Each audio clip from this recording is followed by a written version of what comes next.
काम नभएको पनि होइन, काम भएकै हो। बाटाघाटा बनेका हुन्। नेपाल जस्तो पहाडै पहाड भएको ठाउँमा बाटोघाटो राम्रो बनिरहेकै छ। सरकारी विद्यालयहरू राम्रो बनि नै रहेका थिए। सरकारी हस्पिटलहरू पनि राम्रो बनि नै रहेका थिए।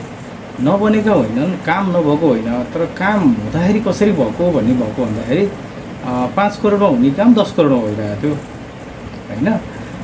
भ्रष्टाचार भइरहेको थियो भन्ने कुरा हो। काम नभएको होइन, काम गरेकै हुन्। तर त्यो चाहिँ सही तरिका भएन, त्यसमा भ्रष्टाचार भयो, गुणस्तरीय काम भएन भन्ने कुराहरू हो नि त। अब ती सबै भइराख्दा पनि त गरिब जनताको पोइन्ट अफ भ्यूबाट हेरौँ न त। अब गरिब जनताहरूले के भइरहेको थियो भने स्वास्थ्य बिमा कार्यक्रम आयो। स्वास्थ्य बिमा कार्यक्रमले धेरै गरिब जनताहरूलाई धेरै सहुलियत भयो होइन। उनीहरूले सरकारी हस्पिटलमा गएर दबाई गरिरहेका थिए, त्यहाँ भएन भने रिफर गरेर प्राइभेटमा गरिरहेको थियो। गरिब जनताको हिसाबले त सही छ नि त। ती नेताहरूले के गरे भन्ने कुरा भन्दा पनि जनताले त मैले के पाएँ, मैले के सुविधा पाइरहेको छु मेरो सरकारबाट, मेरो देशबाट भन्ने कुरा सोध्छ।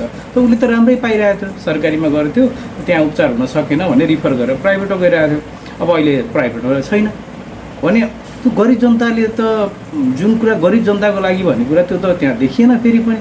त्यसै गरी अर्को कुरा हेर्दाखेरि चाहिँ हामीले अब सेयर बजारमा चाहिँ पनि कुरा गर्नु पऱ्यो भने अब सानो 12 क्लास पढिरहेको भाइ बहिनीहरू भए, ब्याचलर पढिरहेको भाइ बहिनीहरू भए, वा गरिब अन्य व्यक्तिहरू पनि जसले सेयर बजारबाट केही अतिरिक्त कमाइ गर्न सक्छु कि भन्ने सोचेका गरिब पनि त छन् नि त होइन।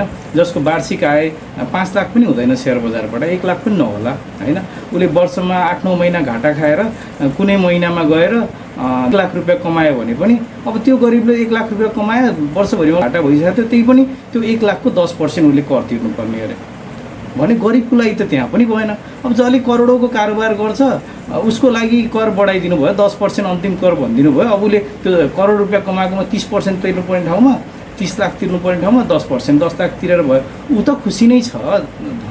धनी मान्छेलाई त भयो, तर गरिबले के पायो, गरिबको लागि के बन्यो त होइन। यो सोच्ने मान्छे सोच कहाँबाट आइरहेछ जहाँ गरिबको लागि कुनै अप्सनै छैन होइन। आन्दोलनमा गरिब गयो, आन्दोलनमा गरिबका छोरा मरे होइन। त्यो मरेका देखाइराख्दाखेरि त कसैको बिचरा टिनको घरमा थियो, सुत्ने बिस्तारा थिएन, खाने चामल थिएन, त्यस्ता बच्चाहरू गएर आन्दोलन गरिरहेका थिए। फेरि यो नीति बनाउने बेलामा, नीति नियम बनाउने बेलामा ती मान्छेलाई किन सोचिँदैन, किन सोचिएको छैन र त्यसमा पनि फेरि सोच किन आइरहेको छैन भन्ने कुरा समस्या हो के। त्यही भएर मेरो प्रश्न चाहिँ खुसी चाहिँ छ भो भन्न सक्नुहुन्छ?